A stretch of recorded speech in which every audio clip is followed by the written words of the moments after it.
ஏகி சபை வழங்கும்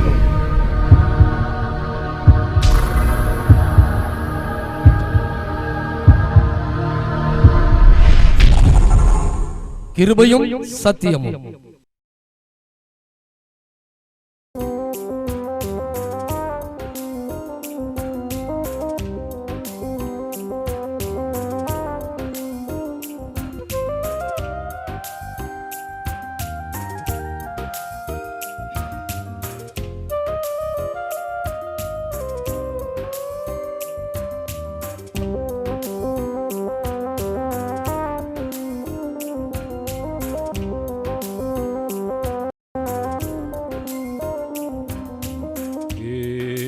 கிறிஸ்துவின் அன்பு என்றும் மாறாதது.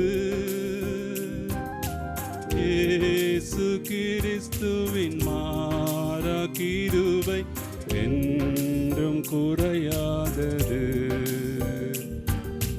இயேசு கிறிஸ்துவின் மாறா கிருபை என்றும் குறையாதது. கிறிஸ்துவின் அன்பு என்றும் மாறாதது.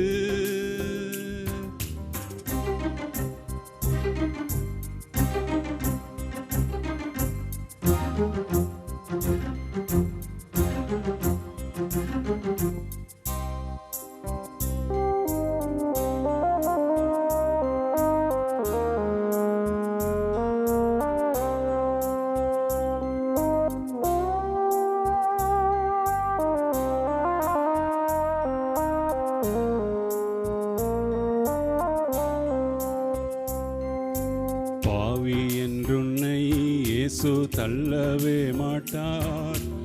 ஆவலாயுன்னை இயேசு அழைக்கிறாரே.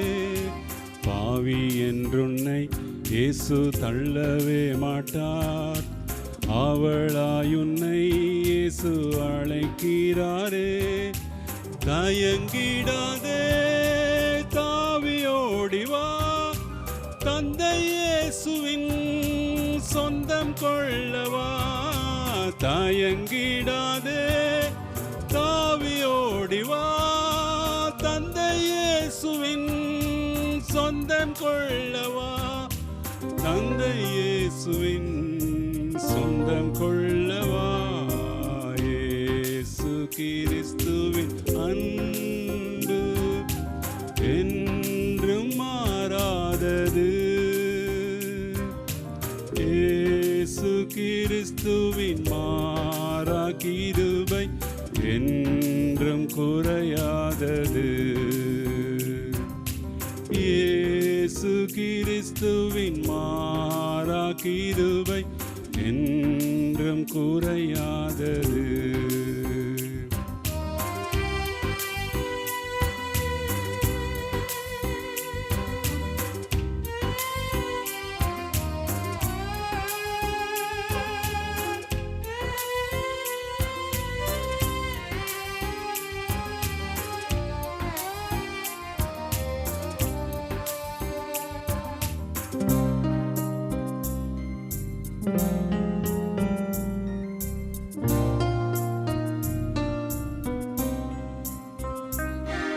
உன்மீறுதற்காய் இயேசு காயங்கள் பட்டார்.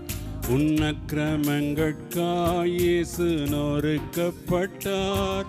உன்மீறுதற்காய் இயேசு காயங்கள் பட்டார். உன்னக்கிரமங்கட்காய் இயேசு நொறுக்கப்பட்டார். உனக்காகவே அடிக்கப்பட்டார். உன்னை உயர்த்த தம்மை தாழ்த்தினார். உனக்காகவே அடிக்கப்பட்டார். உன்னை உயர்த்த தம்மை தாழ்த்தினார். உன்னை உயர்த்த தம்மை தாழ்த்தினார். இயேசு கிறிஸ்துவின் அன்பு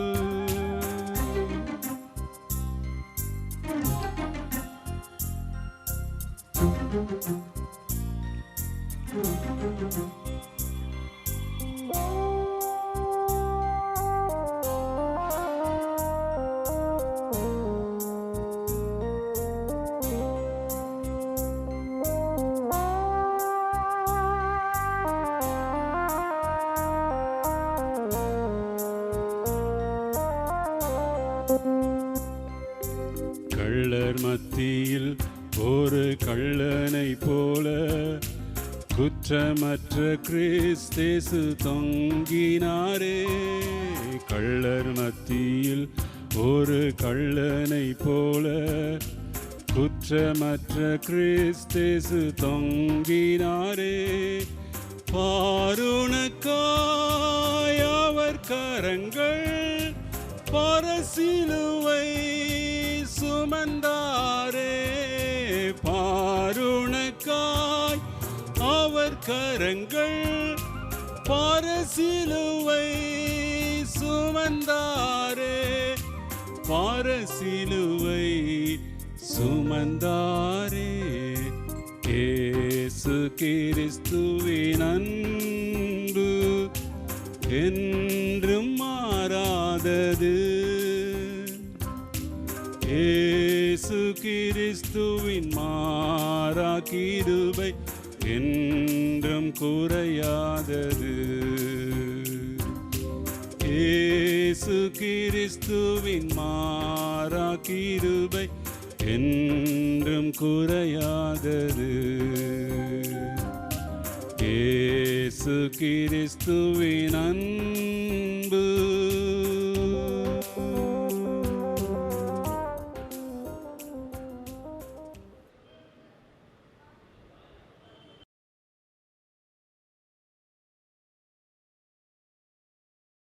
ஒன்று யோவான் 4:7 முதல் 12 வரை. பிரியமானவர்களே, ஒருவரில் ஒருவர் அன்பாயிருக்க கடவோம், ஏனெனில் அன்பு தேவனால் உண்டாயிருக்கிறது. அப்போ அன்புனாலே எங்கேருந்தான் வருது? தேவனால் தான் அன்பு வருது. அன்பு தேவனிடத்திலிருந்து வருகிறது. அப்போ அந்த ட்ரூ லவ் தேவனிடத்திலிருந்து வருகிறது. இந்த அன்பிலே நாம் வளர வேண்டும், அன்புக்குரியவர்களாக இருக்க வேண்டும். அடுத்தபடியாக மத்தேயு 23:37. எருசலேமே எருசலேமே, தீர்க்கதரிசிகளை கொலை செய்து உன்னிடத்தில் அனுப்பப்பட்டவர்களை கல்லெறிகிறவளே, கோழி தன் குஞ்சுகளை தன் சிறகுகளின் கீழே கூட்டி சேர்த்து கொள்ளும் வண்ணமாக நான் எத்தனை தரமோ உன் பிள்ளைகளை கூட்டி சேர்த்து கொள்ள மனதாயிருந்தேன், உங்களுக்கோ மனதில்லாமல் போயிற்று. இது பாருங்க, ஏதாவது ஒரு காரியத்தை எதிர்பார்த்து மெரிட்டில் பாஸ் பண்ணிட்டோம் அப்படிம்பாங்க. 90 மார்க் எடுத்தாச்சுன்னா என்ன ஆயிரும்? மெரிட். அவங்களுக்கு எல்லாம் சலுகைகள்லாம் கிடைக்கப்பட்டுரும். ஆனால் அன்மெரிட்டட். எருசலேமே எருசலேமே, ஆண்டவர் சொல்கிறார், நீ இப்படி தான் இருக்கன்ல, இன்னைக்கு நான் உன்னை நேசிக்கிறேன், நீ இப்படி இருந்தால் தான் உன்னை நேசிப்பேன்ல. தேவனுடைய அன்பு நீ எப்படி இருந்தாலும் உன்னை நேசிக்கிறார். ஹல்லேலூயா. நம்புறீங்களா? எருசலேமே எருசலேமே, தீர்க்கதரிசிகளை கொலை செய்து, தீர்க்கதரிசியெல்லாம் கொலை செஞ்ச உன்னிடத்தில் அனுப்பப்பட்டவர்களை கல்லெறிகிறவளே, உன்னிடத்தில் அனுப்பப்பட்டவங்கெல்லாம் கல்லெறிவ. கர்த்தருடைய வார்த்தையை கொண்டு வந்தால் கூட கல்லெறிகிறார்கள். தேவனுடைய வார்த்தையை கொண்டு வர்றதுக்கு பரிசு கல்லெறிகிறது. சிலருக்கு நல்ல சத்தியத்தை சொல்லவே முடியாது. சத்தியத்தை சொன்னால் கல்லெறிய பார்ப்பாங்க. சத்தியத்தை சொன்னதுனால சத்ருவானேன்னு அப்போஸ்தலனாகிய பவுல் சொல்கிறாரு.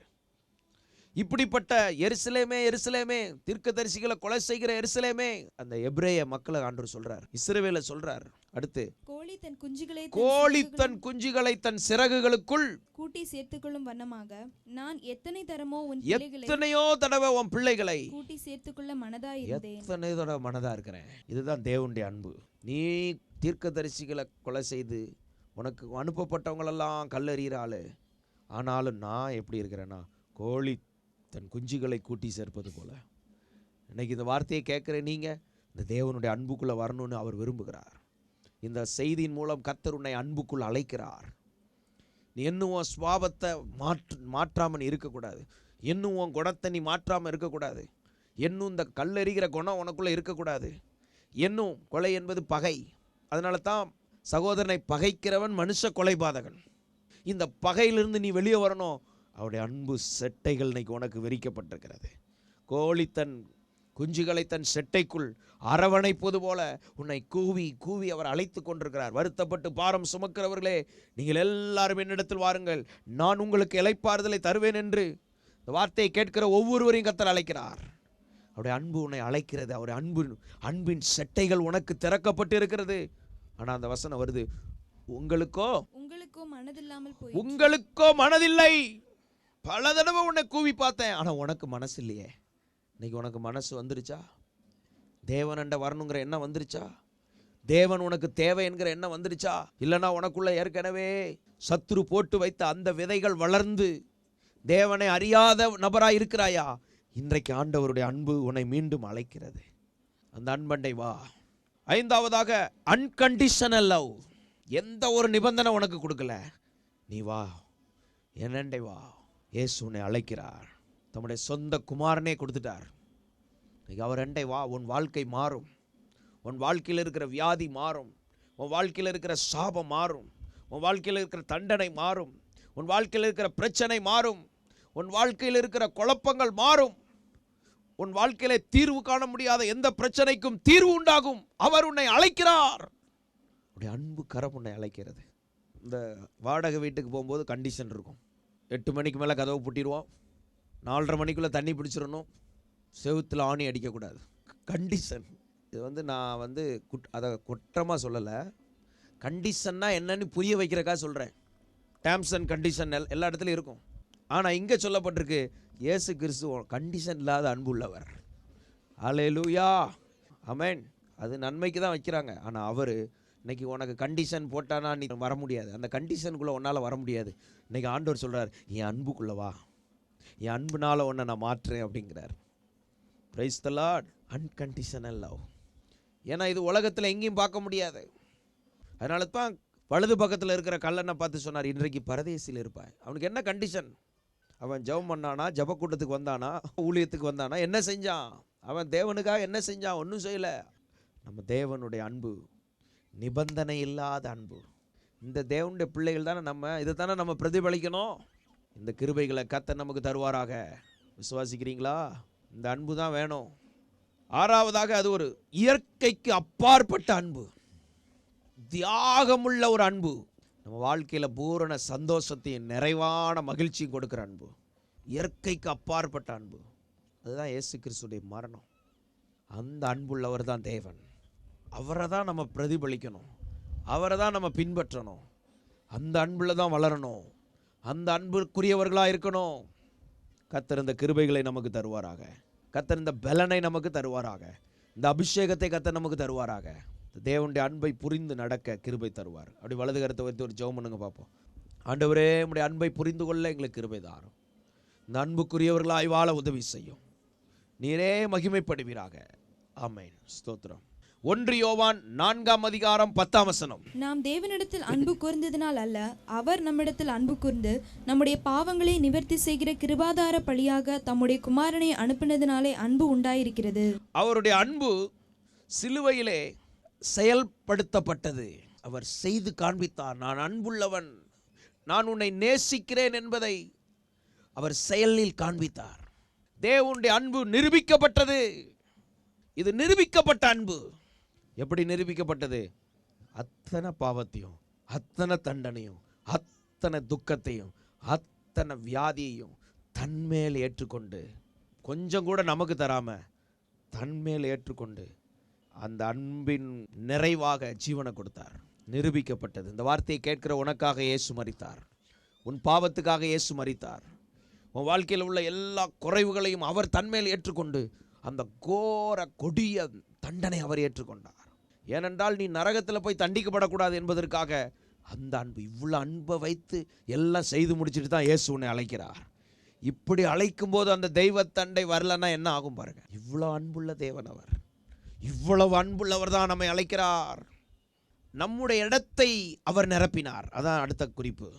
எப்படி அவர் டெமான்ஸ்ட்ரேட் பண்ணினார், சிலுவையில் எப்படி நிரூபித்தார், எப்படி செயல்படுத்தினார். 2 கொரிந்தியர் 5:21 வாசிக்கும் போது, நாம் அவருக்குள் தேவனுடைய நீதியாகும்படிக்கு பாவம் அறியாத அவரை நமக்காக பாவமாக்கினார். தேவனுக்கு முன்பாக நம்ம நீதியா இருக்கிறதுக்கு பாவம் அறியாத அவரை பாவமாக்கினார். பாவமே தெரியாதவர், பாவம் அறியாதவர் பாவமானாரா. பாவிகளான நம்முடைய இடத்தை அவர் எடுத்து நமக்கு பதிலாக அவர் மாறிட்டார். நம்ம தண்டிக்கப்பட வேண்டிய இடத்துல அவர் தண்டிக்கப்பட்டார். அதுதான் சிலுவையில் நிரூபிக்கப்பட்ட அன்பு. 3வது, he saved us from the hell. அவர் நம்மை நரகத்திலிருந்து தூக்கி எடுக்கிறார். 1 பேதுரு 1:18-19. உங்கள் முன்னோர்களால் பாரம்பரியமாய் நீங்கள் அனுசரித்து வந்த வீணான நடத்தையினின்று அழிவுள்ள வஸ்துக்களாகிய வெள்ளியினாலும் பொன்னினாலும் மீட்கப்படாமல் குற்றமில்லாத மாசற்ற ஆட்டுக்குட்டியாகிய கிறிஸ்துவின் விலையேற பெற்ற இரத்தத்தினாலே மீட்கப்பட்டீர்கள் என்று அறிந்திருக்கிறீர்களே. சொல்லுங்க, விலையேற பெற்ற, குற்றமில்லாத மாசற்ற ஆட்டுக்குட்டியாகிய ஆட்டுக்குட்டியாகிய கிறிஸ்துவின் விலையேற பெற்ற இரத்தத்தினாலே மீட்கப்பட்டீர்கள் என்று அறிந்திருக்கிறீர்களே. அதனால இந்த மீட்கப்பட்டிருக்கிறோம். நம்ம நரகத்துக்கு போறவங்க அல்ல. நரக ஆக்கினிலிருந்து என்னை இயேசு மீட்டிருக்கிறார். நரக தண்டனையிலிருந்து விடுதலை ஆக்கியிருக்கிறார். அழுகையும் பற்கடிப்பு நிறைந்த அந்த நித்திய தண்டனையிலிருந்து விடுதலை ஆக்கியிருக்கிறார். அக்கினியும் கந்தகம் எரிகிற அந்த தண்டனையிலிருந்து விடுதலை ஆக்கியிருக்கிறார். புழுவும் பூச்சும் மூடிக்கொள்ளுகிற அந்த கோர அபாயமுள்ள இடத்திலிருந்து விடுதலை ஆக்கியிருக்கிறார். நித்திய நிந்தை உள்ள இடத்திலிருந்து விடுதலை ஆக்கியிருக்கிறார். அவர் நம்மை விடுதலை ஆக்கியிருக்கிறார். இதுதான் நிரூபிக்கப்பட்ட அன்பு. எபேசியர் 1:7 வாசிக்கும் போது, அவருடைய கிருபையின் ஐஸ்வரியத்தின்படியே இவருடைய இரத்தத்தினாலே பாவ மன்னிப்பாகிய மீட்பு இவருக்குள் நமக்கு உண்டாயிருக்கிறது. கிருபையில் அவருக்கு இருந்த அந்த ஐஸ்வரியத்தினாலே, கிருபையில் இருந்த ஐஸ்வரியத்தினாலே பாவ மன்னிப்பாகிய மீட்பு இவருக்குள் நமக்கு உண்டாயிட்டு. இயேசுவுக்குள் பாவ மன்னிப்பாகிய மீட்பு நமக்குள்ள வந்துருச்சு. பாவத்தை மன்னித்தார், என்னை மீட்டு கொண்டார். கொலோசியர் 1:14, அவருக்குள் அவருடைய இரத்தத்தினாலே பாவ மன்னிப்பாகிய மீட்பு நமக்கு உண்டாயிருக்கிறது. எபிரேயர் 9:12-14 வரைக்கும், வெள்ளாட்டுக்கடா இளங்காலை இவைகளுடைய இரத்தத்தினாலே அல்ல, வெள்ளாட்டுக்கடா இளங்காலை இவைகளுடைய இரத்தத்தினால் அல்ல, தம்முடைய சொந்த இரத்தத்தினாலும். தம்முடைய சொந்த இரத்தம்.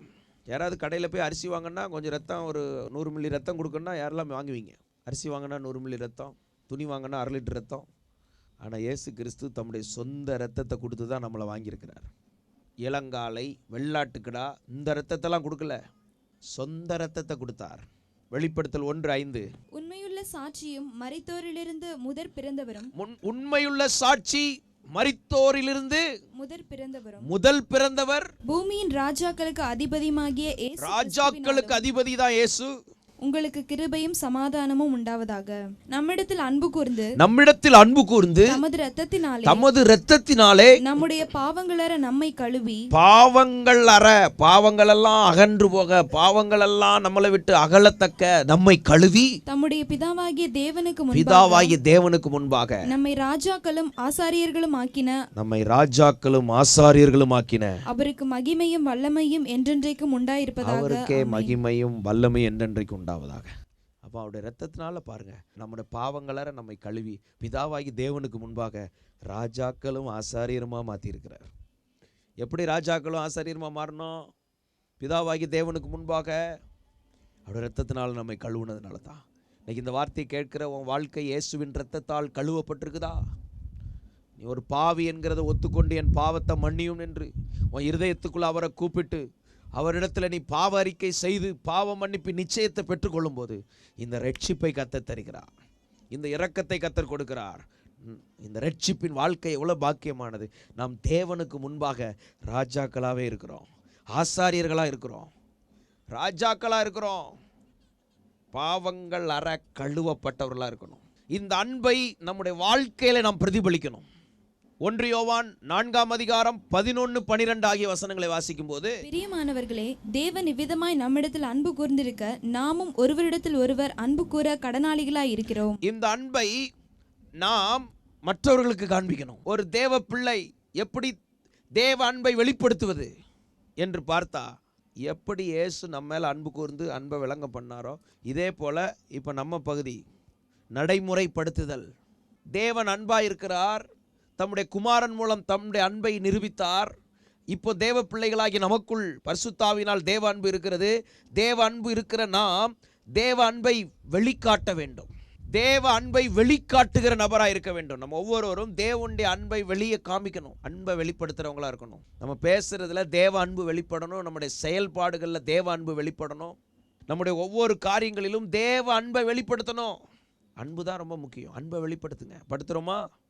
அதான் சொல்லப்பட்டிருக்கு, நீங்களும் ஒருவரில் ஒருவர் அன்பாக இருக்கணும். ஒருவரில் ஒருவர் அன்பாக இருக்கணும். வீட்டில் பிள்ளைகள் சொல்லணும், அம்மா உங்கள் மேலே நான் அன்பாக தான் இருக்கிறேன், அப்பா உங்கள் மேலே நான் அன்பாக தான் இருக்கிறேன். ஒருவரில் ஒரு அன்பு காட்ட கடனாளிகளாக இருக்கிறோம். இந்த அன்பு இருந்துச்சுன்னா, தேவ அன்பு இருந்துச்சுன்னா, முழு உலகம் எப்படி இருக்கும் பாருங்க, சமுதாயம் எப்படி இருக்கும் பாருங்க. தண்டனைகள் நடக்காது, கொலைகள் நடக்காது, குற்றங்கள் நடக்காது, அசுத்த கிரியைகள் நடக்காது, போலீஸ் ஸ்டேஷன் தேவை கிடையாது. அன்புல வந்துட்டா என்ன ஸ்டேஷன் எதுக்கு தேவை? குற்றவாளி இருக்க மாட்டானே. ஒருத்தனை போய் திருடணும், அவன் அன்புள்ளவனாக இருந்தால் ஐயோ அவன் பொருள் நமக்கு வேண்டாம், திருட மனம் திரும்புவான். கொலை வெறி வராது. அவனும் நம்ம போல ஒருத்தன் தானே, அந்த எண்ணம் வந்துடும்ல. அன்பு கூற கடனாளிகளாக இருக்கிறோம். அன்பை வெளிப்படுத்த கர்த்தர் கிருபை தருவாராக. தேவ அன்பு உனக்கு தேவை. நீ அன்பை காண்பிக்க கடனாளியாக இருக்கிறா. தேவ பிள்ளைகள் ஒவ்வொருவரும் அன்பை வெளிப்படுத்த கடனாளிகளாக இருக்கிறோம். தேவனுடைய வார்த்தையின் மூலம் தேவ அன்பை வெளிப்படுத்தணும். ஒன்று செயல், ரெண்டாவது வார்த்தையின் மூலம் தேவ அன்பை வெளிப்படுத்தணும். தேவ வார்த்தையை சொல்லி சொல்லி இப்போ பாருங்கள், உபதேசம் கொடுத்துக்கிட்டே இருக்கிறோம். பல இடங்களுக்கு போகிறீங்க, பார்க்குறவங்களுக்கெல்லாம் ஆலோசனை சொல்கிறோம். ஒரு குடும்பத்துக்கு புத்திமதி சொல்கிறோம். பிரிந்த குடும்பத்தை சேர்த்து வைக்கிற ஆலோசனை சொல்கிறோம். பிரச்சனையில் இருக்கிறவனுக்கு விடுதலைக்கு ஆலோசனை சொல்கிறோம். படிப்புக்கு என்ன பண்ணன்னு தெரியல, ஆலோசனை கொடுக்குறோம். அது ஒரு அன்பை வெளிப்படுத்துதல் தான். சிலருக்குள்ளே எது ரைட்டு தப்புன்னு தெரியாது. இல்லை, வேதம் இப்படி தான் சொல்லுது. தேவனுடைய வார்த்தையின் மூலம் நம்ம அன்பை வெளிப்படுத்தணும். ஆதியாகமம் 45:1 8 வரைக்கும் யோசேப்பை குறித்து சொல்லப்பட்டிருக்கிறது. தன் சகோதரர்கள்லாம் மன்னித்தான். அப்படியே வந்து நிற்காங்க பாருங்க. 11 பேர் வந்து நிற்கிறாங்க. எல்லாரும் வந்து நிற்கிறாங்க பாருங்க. யோசேப்பு நினைத்திருந்தால் என்ன நடந்திருக்கும்? நீங்கள் அந்த இடத்துல இருந்தால் என்ன பண்ணியிருப்பீங்க? ஆனால் அவன் எல்லாரையும் மன்னிச்சிட்டான். அன்பை செயல்படுத்த கர்த்தர் கிருபை தருவாராக. இப்போ வேதத்தில் எப்படி அன்பை வெளிப்படுத்தினார்கள் அதைத்தான் பார்க்கிறோம். வேத வசனத்தின் அடிப்படையில் அன்பை வெளிப்படுத்தணும். எப்படி இந்த அன்பை எப்படி வெளிப்படுத்தணும்? மன்னிப்பதின் மூலம் வெளிப்படுத்தலாம். அன்புள்ளவன் மன்னிப்பான். சகோதரர்களை மன்னித்தான் பார்த்தீங்களா? இப்படி அன்பை வெளிப்படுத்தலாம். உங்கள் வாழ்க்கையில் மன்னிக்கிறதுல அன்பை வெளிப்படுத்தணும். Forgiving love. அடுத்தது ரிடீமிங் லவ். ஓசியா 3:1 பின்பு கர்த்தர் என்னை நோக்கி, அந்நிய தேவர்களை மதித்து திராட்சரசமுள்ள பாத்திரங்களை விரும்புகிறவர்களான இஸ்ரவேல் புத்திரரில் பேரில் கர்த்தர் வைத்திருக்கிற அன்புக்கு ஒப்பாக நீ இன்னும் போய் தன் நேசரால் நேசிக்கப்பட்டவளும் விபச்சாரியுமான ஒரு ஸ்திரீயை நேசித்துக்கொள் என்று சொன்னார். அப்பொழுது நான் அவளை எனக்கு 15 வெள்ளிக்காசுக்கும். ஆண்டவருங்க தீர்க்கதரிசியை பார்த்து சொல்றாரு. அதாவது இவனை டெமான்ஸ்ட்ரேஷன் பண்ணி காமிக்கிறார். நான் எப்படி நேசிக்கிறேன் தெரியுமா? நீ ஒரு கெட்டு போனவளை போய் கல்யாணம் பண்ணிக்க, அவளை போய் கல்யாணம் பண்ணிக்க. அது முடிச்சவொன்னு சொல்கிறார், இப்படி தான்ப்பா நான் உன்னை நேசிக்கிறேன் அப்படிங்கிறார். நீ எவ்வளோ பெரிய துன்மார்க்க, நான் பாவியாக இருந்தாலும் இயேசு உன்னை நேசிக்கிறார். ஒரு அன்பு, மேலான அன்பு. அவர்கிட்ட வந்தால் உன் வாழ்க்கை மாறும், உன் வாழ்க்கை மேன்மை அடையும். தேவனுடைய அன்பு, விடுவிக்கிற அன்பு. உன் பாவத்திலேருந்து உன்னை விடுவிக்கும். எப்படிப்பட்ட பாவத்தில் இருந்தாலும் அங்கேருந்து உன்னை விடுவிக்க வல்லமை உள்ளவராக இருக்கிறார். அந்த நிந்தையிலேருந்து உன்னை வெளியே கொண்டு வர்றதுக்கு அவரை அன்பண்டை வா. தீமையிலிருந்து வெளியே வா, அந்த பாவத்திலிருந்து வெளியே வா, அசுத்தத்திலிருந்து வெளியே வா. அவர் உன் மேலே அன்பாக இருக்கிறார். கம்பேஷனைட் லவ். தேவனுடைய அன்பு மனதுருக்கம் உள்ள அன்பு. பேதுருவை பற்றி சொல்லப்பட்டிருக்கு. அவன் தேவனை மறுதளிச்சிட்டான், இயேசுவை மறுதளிச்சிட்டான், சபித்தான், சத்தியம் பண்ணிட்டான். ஆனால் அவனையும் அப்போஸ்தலராக மாற்றி மேன்மைப்படுத்தினார். அவன் பிரசங்கம் பண்ணும்போது 3000 பேர் மனம் திரும்புகிறாங்க. தலைகீழ மறிக்க ஆயத்தம் உள்ளவனா மாற்றிட்டார் ஆண்டவர். கிறிஸ்தவத்தில் ஒரு பகுதி பேதுரு மேலே தான் சபையை கட்டுறார் அப்படின்னு உபதேசம் வருது. ஆனால் பேதுரு என்றால் சிறிய கல். இந்த கல்லின் மேல் என் சபையை கட்டுவேன் என்று கிறிஸ்துவை குறிக்கிறது. இயேசு தான் கண்மலை. அந்த கண்மலையின் மேலே தான் சபை கட்டப்படுது. கிறிஸ்துவே அதற்கு அஸ்திபாரமாக இருக்கிறார். பேதுரு மேலே சபை கட்டப்படலை. பேதுரு என்கிற வார்த்தைக்கு ஒரு சிறிய கல், அவ்வளோதான். கல்லை கர்த்தர். ஆனால் அவன் ஆரம்ப சபையின் தலைவனாக இருந்தான். ஆண்டவர் சபையை கட்டுகிறார். அவனை கொண்டு சபையை கட்டினார். முதல்ல 3000 பேர் மனம் திரும்புகிறாங்க. மறுதளித்தவனை மாற்றுகிறாரே, மனதுருக்கம் உள்ள அந்த அன்பு. நீ உன் வாழ்க்கையில் இன்னைக்கு கர்த்தரை நீ மறுதளிச்சிருக்கலாம், கர்த்தரை விட்டு தூரம் போயிருக்கலாம், தேவனை நீ தூசித்திருக்கலாம், சபையை விட்டு தூரம் போயிருக்கலாம், தேவனுக்கு விரோதமாக நீ செயல்பட்டு உன் வாழ்க்கை அவ்வளோதான் ஓரத்தில் போயிருக்கலாம். இன்னைக்கு ஆண்டவர் உன்னை தட்டி எழுப்புகிறார். மீண்டும் பேதுருவை உயிர்ப்பித்தவர், மறுதளித்த பேதுருவை தூக்கி நிறுத்தினவர் உன்னை தூக்கி நிலைநிறுத்த வல்லவராக இருக்கிறார். இதுதான் தேவனுடைய அன்பு. 4வதாக ஹீலிங் லவ். குணமாக்குகிற அன்புள்ளவர். சங்கீதம் 103 1 4 வரைக்கும் வாசிக்கும் போது, என் ஆத்துமாவே கர்த்தரை ஸ்தோத்திரி, என் முழு உள்ளமே அவருடைய பரிசு நாமத்தை ஸ்தோத்திரி. என் ஆத்துமாவே கர்த்தரை ஸ்தோத்திரி, அவர் செய்த சகல உபகாரங்களையும் மறவாதே. அவர் உன் அக்கிரமங்களை எல்லாம் மன்னித்து, அவர் உன் அக்கிரமங்களை எல்லாம் மன்னித்து, உன் நோய்களை குணமாக்கி, உன் பிராணனை அழிவுக்கு விலக்கி மீட்டு, உன்னை கிருபையினாலும் இரக்கங்களினாலும் முடிசூட்டி, நன்மையினால் உன் வாயை திருப்தியாக்குகிறார். இங்க சொல்லப்பட்டிருப்பார். உன் நோய்களை எல்லாம் குணமாக்கி, இந்த அன்பு உன்னை குணமாக்கும். நீ எந்த வியாதியில் இருந்தாலும் இயேசு உன்னை குணமாக்க வல்லவராக இருக்கிறார். உன் ஆத்துமாவை குணமாக்குவார். உன் ஆத்துமாவில் இருக்கிற வியாதி என்ன? பொறாமை, எரிச்சல், பிடிவாதம், கசப்பு, வைராக்கியம், இதெல்லாம் டாக்டர்ஸால் குணமாக்க முடியுமா? இயேசு உன்னை குணமாக்குவார். குணமாக்கும் அன்பு. தெய்வீக சுகத்துக்காக ஜெபம் பண்ணும்போது ஏதோ தலைவலி கால்வலியை மட்டும் குணமாக்குவார்னு நினச்சிட்டு இருக்கக்கூடாது. உன் வாழ்க்கையில் இருக்கிற உன் குணங்களில் இருக்கிற குறைகளெல்லாம் குணமாக்குவார். உன் மாம்சத்தில் இருக்கிற குணங்களில் இருக்கிற குறைகளெல்லாம் உன் ஆத்துமாவை குணமாக்கும். உள்ளான மனுஷனில் இருக்கிற வியாதிகளை குணமாக்குவார். நீ தேவனுக்கு ஏற்றவனா வாழ முடியாதபடி உனக்குள்ள இருக்கிற நொசல் கொண்ட வியாதிகளை குணமாக்குகிறவர் இயேசு. குணமாக்குகிறார். அவருடைய அன்பு குணமாக்குகிற அன்பு. ஆண்டவர் இந்த கிருபையை நமக்கு தருவாராக. நம்ம எங்கெல்லாம் குணமாக்கப்படணும், இதுக்காக ஒரு ஜெபம் பண்ணிக்கணும். இப்போவே ஆண்டவரே, என் உள் ஏரியாக்களில் உம்முடைய அன்பினால் என்னை குணமாக்கும் ஆண்டவரே. நான் சுகமாக விரும்புகிறேன். என்னை குணமாக்கும். ஒவ்வொருவரையும் குணமாக்கும். குணமாக்கும் உடைய பிரசன்னம் இங்கே இறங்கி வருவதாக. உடைய வல்லமை வெளிப்படுவதாக. அற்புதம் செய்யும். ஆமென். வெளிப்படுத்தல் 2:4. ஆனாலும் நீ ஆதியில் கொண்டிருந்த அன்பை விட்டாய் என்று உன் பேரில் எனக்கு குறை உண்டு. முதலாவது நம்ம தேவன் மேலே அன்பாக இருக்கணும். நம்முடைய அன்பை எப்படி நம்ம வெளிப்படுத்துறதுன்னா, தேவனை நேசிக்கணும். ஆதியிலே கொண்டிருந்த அன்பு. முதல் வசனத்தில் பார்த்தோம், என் கற்பனைகளை கைக்கொள். அன்பாக இருக்கிறோமா? இப்போ தேவன் மேலே அன்பாக இருக்கணும்னா என்ன செய்யணும் என்று பார்த்தா, அவர் கற்பனைகளை கைக்கொள்ளணும். அவர் சொல்கிற வார்த்தைக்கெல்லாம் கைக்கொள்ளணும். ரெண்டாவது, அந்த ஆதியில் இருந்த அன்பு மாறக்கூடாது. போக போக அன்பு மங்கி மாறிடக்கூடாது. யோவான் 5:39 வாசிக்கும்போது, வேத வாக்கியங்களை ஆராய்ந்து பாருங்கள், அவைகளால் உங்களுக்கு நித்திய ஜீவன் உண்டென்று எண்ணுகிறீர்களே, என்னை குறித்து சாட்சி கொடுக்கிறவைகளும் அவைகளே. இந்த வேத வசனத்தை நல்லா ஆராய்ந்து பார்க்கணும். வசனத்துக்குள்ளே வாழணும். வசனத்தை நல்லா வாசிக்கணும். வசனத்தை கொண்டு தான் தேவன் நம்மை நடத்துவார், பேசுவார், திருத்துவார், சரிப்படுத்துவார். எல்லாம் தேவனுடைய அந்த தொடர்பு எப்படி இருக்கும்னா, வசனத்தை வைத்து தான் இருக்கும். எபிரேயர் 10:25 வாசிக்கும்போது, சபை கூடி வருதலை சிலர் விட்டு விடுகிறது போல நாமும் விட்டுவிடாமல் ஒருவருக்கொருவர் புத்தி சொல்ல கடவோம். நாளானது சமீபித்து வருகிறதை எவ்வளவாய் பார்க்கிறீர்களோ அவ்வளவாய் புத்தி சொல்ல வேண்டும். இந்த அன்பு நமக்குள்ள இருந்தா அநேகருக்கு புத்தி சொல்லிக்கிட்டே இருப்போம். நிறைய பேருக்கு ஆலோசனை சொல்லிக்கிட்டே இருப்பீங்க. நிறைய பேரை திருத்திக்கிட்டே இருப்பீங்க. அடுத்து பரிசுத்தவான்களை நேசிப்பீங்க. கடைசியா பாவிகளுக்கு ஊழியம் செய்வீங்க. ஒரு பாவி மனம் திரும்பினா பரலோகத்தில் மிகுந்த சந்தோஷம் உண்டாகும். யாரோ ஒருவர் நமக்கு நித்திய ஜீவனை சொன்னதுனால நம்ம ரட்சிக்கப்பட்டிருக்கிறோம்.